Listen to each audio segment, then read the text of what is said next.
또 다 떠나서 부모님과 행복하게 살아계시는 동안은 정말 있을 때 잘해, 있을 때 잘하는 그런 것이 정말 중요하지 않나, 후회하지 않도록.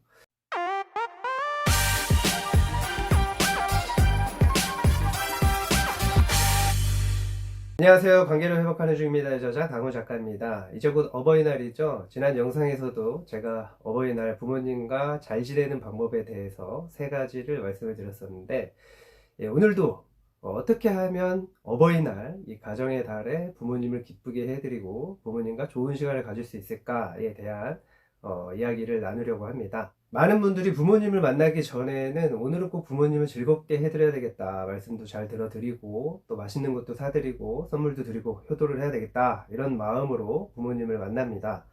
그런데 집에 돌아와서는 어떻게 됩니까? 여러분은 집에 돌아와서 부모님을 만나고 나서 집에 돌아와서 어떤 생각을 하시나요? 오늘도 내가 또 잔소리를 했네. 그때 또 나도 모르게 울컥했네. 또 짜증을 냈네. 별거 아니었는데 오늘도 또 좀 그렇네, 이런 생각을 하게 되지는 않습니까? 어떤 분들은 부모님과 좋은 시간을 보내기도 하지만, 또 많은 분들이 집에 돌아와서 후회하기도 하고 자책을 하기도 합니다. 왜 부모님과 좋은 시간을 보내는 것이 그렇게 어려운 걸까요? 우선 표면적으로는 부모님의 언행 때문에 그렇다고 생각을 하죠. 부모님이 이렇게 말을 해서, 이렇게 행동을 해서 그렇게 하지 않았으면 좋겠는데 왜 그러지?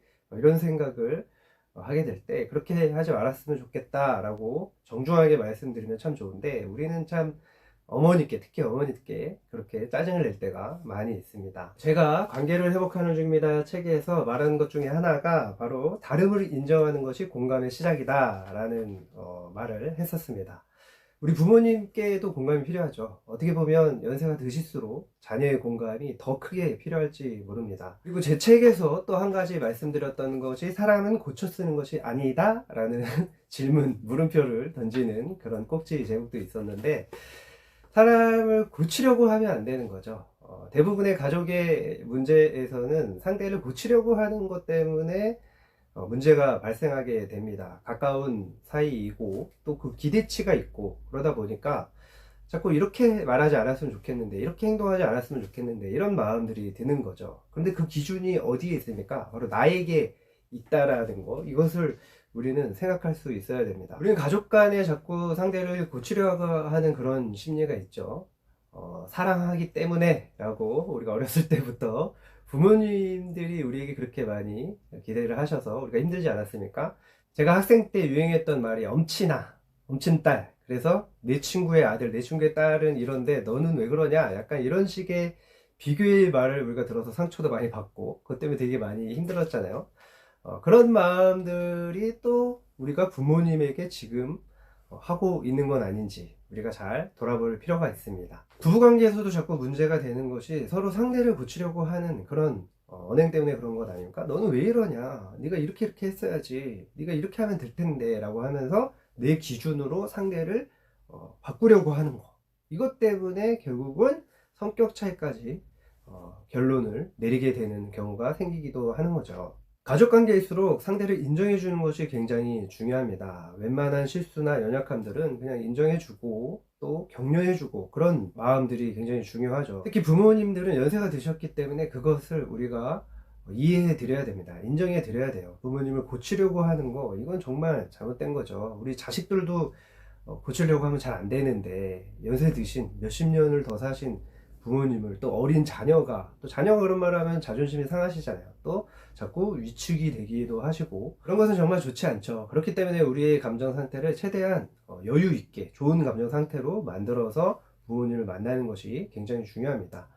긍정적인 마음이고 여유가 있으면 부모님의 작은 그런 언행의 실수는 우리가 충분히 이해해 드릴 수 있고, 또 부모님을 공경하고 그렇게 할 수 있는 거죠. 또 어떤 분들은 부모님에게로부터 받은 그런 상처들을 해결해야 되는 경우들도 있습니다. 부모님과의 관계가 내가 생각한 대로 잘 되지 않는 것은 부모님과의 관계에서는 여러 가지 감정이 있기 때문입니다.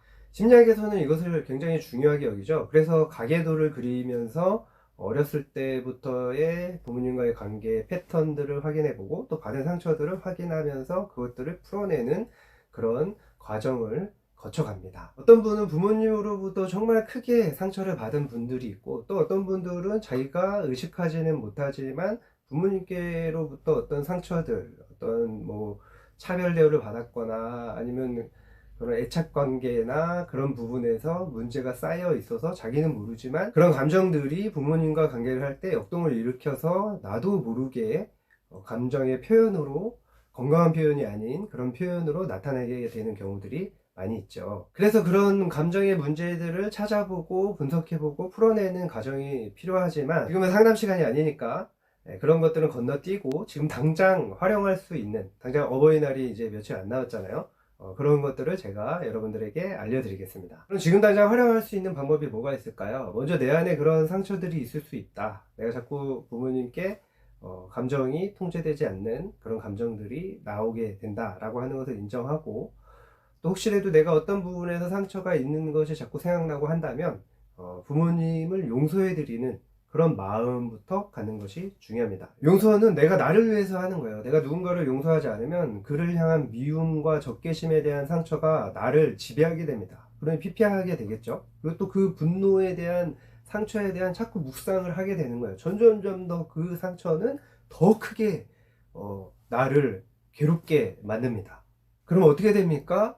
내가 그 잘못된 행동을 닮아가게 되는 거죠. 그래서 나를 위해서 용서를 해야 되는 거예요. 용서는 일방적인 것입니다. 상대방이 그것을 인정하지 않아도 내가 상대를 용서하는 것을 선포하고 그것을 떠나보내는 거예요.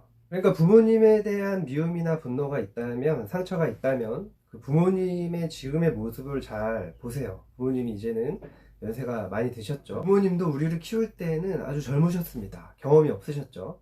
그러니 실수가 있을 수 있고, 또 요즘처럼 심리학이나 상담학에 대해서, 부모 교육이나 이런 것에 대해서 많이 알려지지 않은 때이기 때문에 잘 그런 자녀를 어떻게 양육해야 되는지 그런 것에 대해서 잘 몰랐죠. 그러니까 우리가 그런 부분들을 이해해 드리고, 그래서 용서하고, 그 다음에 지금은 또 부모님이 약해지셨으니까 그 모습을 보면 사실 국률이 여겨지는 마음이 듭니다. 부모님에 대해서 그런 표현을 하는 것은 별로 좋지는 않지만 부모님을 위해서, 그리고 나를 위해서 그렇게 생각하라는 거죠. 어떤 분은 부모님께 받은 상처 때문에 지금까지도 그것을 화가 나면, 아니면 다툼이 일어났을 때 막 그것을 지금도 막 말하는 분들이 있어요. 그럼 얼마나 나도 상처가 되고 또 부모님의 마음은 얼마나 아프겠습니까? 그래도 부모님은 우리를 잘 키우기 위해서 열심히 일하시고 열심히 노력하셨는데 그런 것들이 다 부정되고 그냥 나쁜 엄마, 나쁜 아빠로만 남겨지는 것 같으니까 얼마나 그런 마음이 힘드시겠어요. 또 부모님과의 관계는 영원하지 않습니다.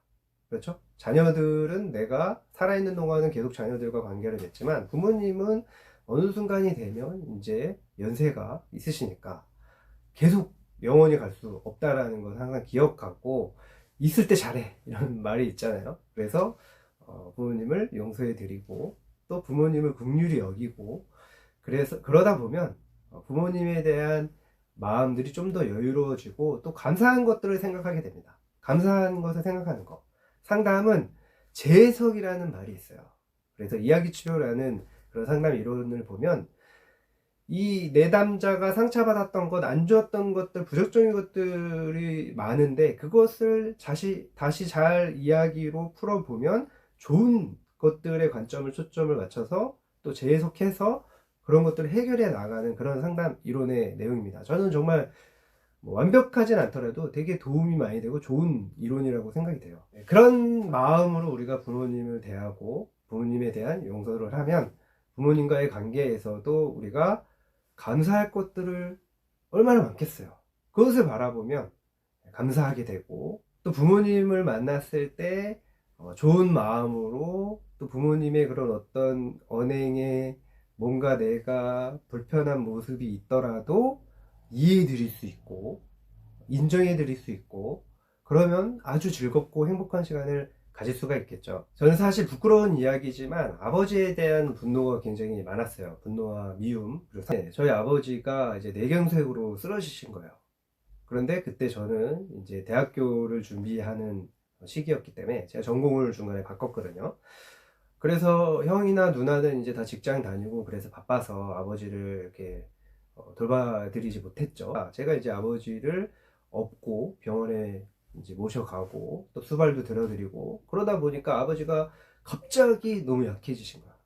그래서 보고 그 강했던 분이 그 강할 때는 그 분노가 되게 많았죠. 왜냐면 어렸을 때 아버지한테 혼나고 상처받고 또 저희 아버지가 굉장히 권위적이신 분이셨는데 갑자기 약해지신 거예요. 그래서 제가 이제 수발을 들어드리면서 업고 병원을 다니면서 이제 아버지에 대해서 좀 더 생각하게 되고 또 아버지에 대한 상처도 있었지만 또 아버지가 나를 위해서 살아오셨던 것들을 생각하게 되면서 마음으로 용서하게 되더라고요. 그 시간이 뭐 그렇게 짧은 시간에 그렇게 되지는 않았는데 오랜 시간 아버지하고 몇 달 동안 이렇게 같이 보내는 시간을 가지면서 그런 경험을 했어요. 그러면서 그때 때마침 제가 또 가족 치료라는 그런 상담을 받게 됐습니다. 그러면서 아버지의 관계가 회복이 됐죠. 그러니까 부모님에 대한, 어머니에 대한 마음들을 조금 더 지금의 부모님이 우리의 나이 때처럼 건강하시고 왕성하시고 막 그런 시기가 아니라는 것을 생각하면서 바라보면 조금 더 이해해 드릴 수 있고 후회하지 않도록 부모님께 내가 해드릴 수 있는 최선의 그런 밝은 미소와 또 부모님의 말씀을 들어드리고 맛있는 것도 사드리는 것도 중요하지만 사실 부모님은 우리와 함께 하기를 원하시죠. 또 우리가 부모님을 좋아하고 막 그런 모습을 보여드리는 게 가장 큰 효도 아니겠습니까? 저도 지금 8살짜리 아들이 있는데 이 아들이 저만 보면은 막 너무 기뻐하는 거예요. 그거가 얼마나 기분이 좋고 사랑스러운 줄 모릅니다. 그것만 보면 힐링이 돼요. 뭐 우리가 이제 나이 먹어가지고 부모님한테 그렇게 하는 게 쑥스러울 수도 있지만 그게 뭐 통하겠냐 이럴 수도 있지만 부모님의 입장에서는 오히려 그렇기 때문에 이 나이 든 아들이 딸이 부모님을 그렇게 기뻐하고 막 그렇게 그냥 부모님 자체를 인정해드리고 이해해드리고 하면 그것처럼 기쁜 일이 어디 있겠어요.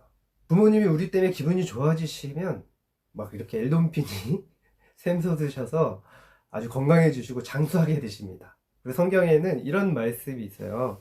내 아버지와 어머니를 공경하라. 이것은 약속이 있는 첫 계명이니 이로써 내가 잘되고 땅에서 장수하리라. 우리 또한 부모를 공경하면 땅에서 잘되고 장수하게 된답니다. 이게 하나님의 약속이에요.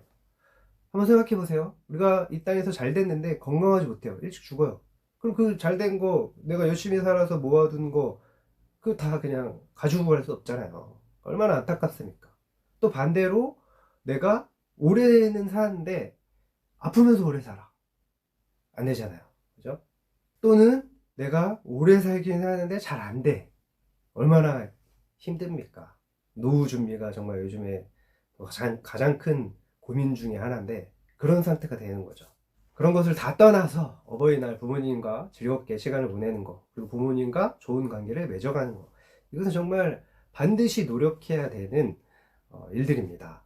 특히 우리가 부모님께 어떻게 해드리냐를 우리 자녀들이 보고 있어요. 나중에 우리도 나이가 들고 그 자녀가 또 우리 나이대가 되면 그때 막 자녀가 막 나한테 막 자꾸 왜 그렇게 하냐고 막 왜 그렇게 행동하냐고 그러면서 자꾸 구사를 줘봐요. 얼마나 슬프겠습니까? 자존감도 떨어지고 저는 그런 생각하면 막 분노가 일어날 것 같아요.